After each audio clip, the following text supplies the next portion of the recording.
Hey guys, how's it going? Rod here again. Second video in one day. But this is the video I actually wanted to do. The first video was just meant to be a practice, to be honest. Hence the reason it was kind of shithouse. This one will probably be just as shithouse because it's just me in my car with a torch for light because it's nighttime. And But it's the video I really wanted to do, and it's all about paganism and what it means to me, um, and especially what it means to me. And this I think will be the interesting part of the video. What it means to me to be a pagan in a land that my ancestors aren't from. I'm in Australia. I've got English heritage, at least down my mum's side. Not sure about dad's side, but that's another story. So my perspective on that might help a few of you guys, especially those of you who are not living in the land that yeah, your ancestors originally came from. Paganism as a general thing, just 101. It's a belief, lifestyle, belief system cooked up by your ancestors in an intimate symbiosis with the land over thousands of years. That in itself, I think, makes it already the most credible religious system, at least, if you can call it even a religion, that you can think of. Obviously, each pagan believes different things. I think probably more on a superficial level. I think if we were to really break down what we thought about things, I think we'd all come to a lot of agreement. Hence the reason there's a lot of similarities across different cultural pagan systems. Modern pagans do borrow from a lot of belief systems. This and the fact that for a lot of us, it is a broken chain. What am I saying? There's not a direct line from us in the present day back to our ancestors. Obviously, we don't really know what they did. And I think for a lot of our denigrators, that can, in their eyes at least, it takes away a lot of the credibility of paganism. And I think, for logical people, well, not logical people, but people who like to think sort of, on a purely logical level, that can take away a lot from it as well. Just in terms of credibility, legitimacy, you see these guys, neo-pagan, druid, whatever's out in their white robes, and I don't even think they had white 1500 years ago, let alone robes like that. But getting to the similarities, obviously most pagan systems are polytheistic. There can be various pantheons. The way each individual pagan views those god and goddesses can be different. Some will see them as conscious beings. Others more, and I'm probably myself in this, more kind of energetic, more lenses through which an energetic force, energy passes. I'm not discounting that they, I'm not saying they don't have consciousness, but I don't think that's, I think that's kind of a beside the point thing, but I haven't really thought about it. Obviously, all of us at the core believe in some sort of source. Some may say God, something that's unknowable, and that's sort of the role of the pantheon. I think it's to bring the unknowable to something that we can identify with and use, whether you see that as a conscious God operating or just an energetic force. It's obviously a personal thing, but yeah. On a philosophical level, before I kind of really accepted the pagan name tag, I'd call myself a pantheist, and I still do. Especially, especially if I'm arguing or talking with people where I just know the pagan tag will cause more issues than it's worth trying to explain. Pantheism, if you didn't know, it's essentially believing that God is in and throughout everything. So paganism's kind of pantheism taken to a different level, given a bit of a cultural spin, and I think that cultural spin's important for reasons that I might go into later. In a nutshell, that gives it the emotion, the personal, that's what makes it relate to you, is that cultural spin, and you can put your own spin on it too. So, that is obviously, yeah. Sorry, phone's about to die. Actually, I'm just gonna turn the car on and charge the battery. So if you hear the car and some random beeps, apologies. Okay, so my main dilemma is that, well, it's not so much a dilemma, it's something that's always bothered me ever since I was a kid, and I started started studying magic. So let me fix my lighting. Good enough, maybe too good. It's the thing that bothered me as a kid, studying magic and just mythology as well. And that thing was that I could never quite relate to the Aboriginal stories of my land, of the land I live in, just simply because I'm not Aboriginal. And I don't have a drop of Aboriginal blood in me. And the trouble with a lot of Aboriginal tales as well is they're not sort of local. The ones you hear about aren't local tales. So, they're stories from the middle of the outback, 500 kilometers away from me. That's meaningless, even to the Aborigines here. Obviously, there are local legends, and I should really look into them, and I probably will sometime. Maybe I'll do a video. But yeah, so there's that.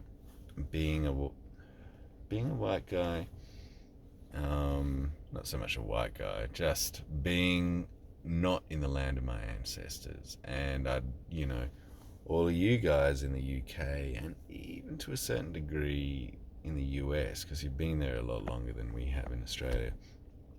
But in the UK, Ireland, Europe, you can look at a stone circle and you can, there's a very good chance that someone you're related to made that thing, had some hand in it. And I don't have that. There's an 80,000 year gap between my ancestors and the Aborigines of Australia.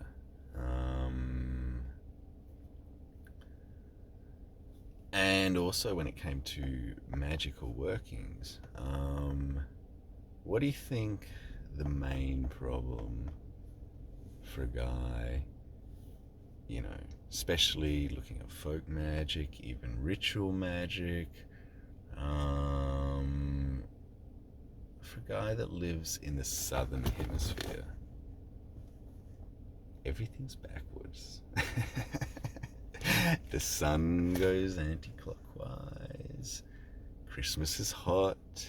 Halloween's in spring. Easter's in autumn. You know, Samhain, all these. I don't even know these pagan festival days because they don't mean a thing to me. In the way they should, because they just don't make sense over here. And you know, there's people that do them backwards, but it doesn't seem right to me either. And lastly, yeah. So that and actually I'll finish this point off. And that always screamed. And I asked a lot of people who should know a lot more than me what I could do. No one's ever come up with a good answer.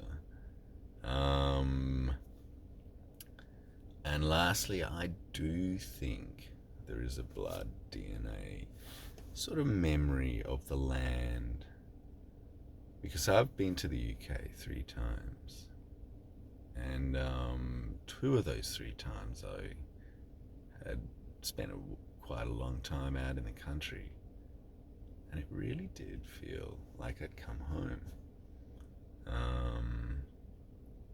You know, all oak tree, all these trees that I hear about in stories, oak trees, elms, hawthorn, you know, bushes with fairies and all that stuff. I finally actually saw them in real life. Rowan trees, all of that stuff. We got gum trees and ironbarks and eucalypts and all of that thing. There's not a lot of folklore about them. So yeah, there's this blood DNA for the. I'm strongly believe there's a blood DNA link to your land of your ancestors. And yeah, I don't have that. I don't have that here either. But this is the thing. It's the same answer I'll give. Well, it's not the same answer, but it leads into the same answer I'd give to those people who say that paganism is incredible because there isn't that unbroken line. Like I said earlier on, paganism is a symbiosis between not just your ancestors and the land, but yourself and the land. And you know, this will be a little controversial, probably, but Australia's no longer just the land of Aborigines. It's also the land of white Australians as well. And when we came in, we changed the land, for better or worse. But the land changed us as well. And that's the thing, because I was born here. And even though I, stepped out into the woods and I went to a bluebell wood in somewhere in, I don't know, somewhere around Leeds or something. But I came home and I go through the walks in the wilds just around, not too far from that. And that felt just as much as home as I did when I stepped off, when I went to the UK. And that's the thing.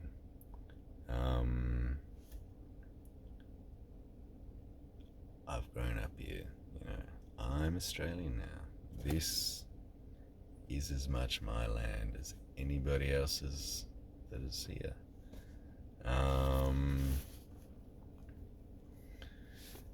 And,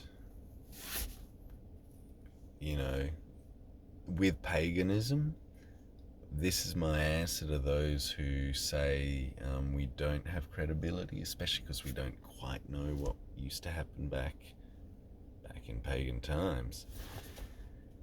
Nobody knows what happened back with their religious system 1500 years ago. That's the first thing. Christians don't know what the fuck early Christians really did in their worship. Same with Muslims, Hindus maybe, but things change. So that in itself I don't think is much of an argument. Second thing is, because of the whole land symbiosis thing, I think that, sorry, I've got some notes here, which I probably shouldn't have read because I go off the topic so much, anyway. Okay. I like to think, and this strikes right at the heart of paganism for me, I'd like to think that if over time two completely separate groups came in and occupied the same land, over time, over many, many generations, they would probably form a pagan understanding of that land, each one of those two groups. Now the thing is, that understanding, apart from maybe a bit of different names, slight cultural differences, I think if you stripped those two pagan belief systems of Group A and Group B, or their cultural baggage, they'd be more or less identical. The same springs and caves that one group found sacred would also be found sacred by the second group. Same areas of land that were cursed, I think the other group would find cursed as well. First they'd get to know the spirits, and some of those spirits would probably grow into gods, and I think the stories of those gods between each group be very similar, because paganism is about how the landscape interacts with not just your psyche, but the mass psyche of the groups. And you'll see, and I think Thomas calls it the psychic weather reports, and they're kind of earthwide events, a lot of them. But that happens on a smaller scale. It happens on a universal scale, and that's what paganism is all about.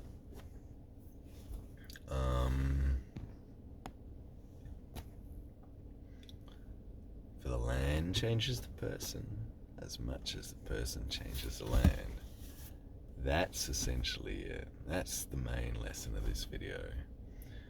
And that's, I think, as much as I need to say. Things I plan on talking about in the future is a future. That is a particular area of interest to me, as I think I hinted on in my first video. And I've probably got a couple of controversial ideas that some of you may think wow, and others may not agree with. But hey, that's what this is all about, sharing ideas. I'll probably make quite a few more videos actually, because I've got a shitload of ideas that I want to share with everybody, and and mainly I just want to record in perpetuity. Yeah, that's more or less it. Anyway, guys, thanks a lot for watching. All the best. Love you all. and I'll talk to you later.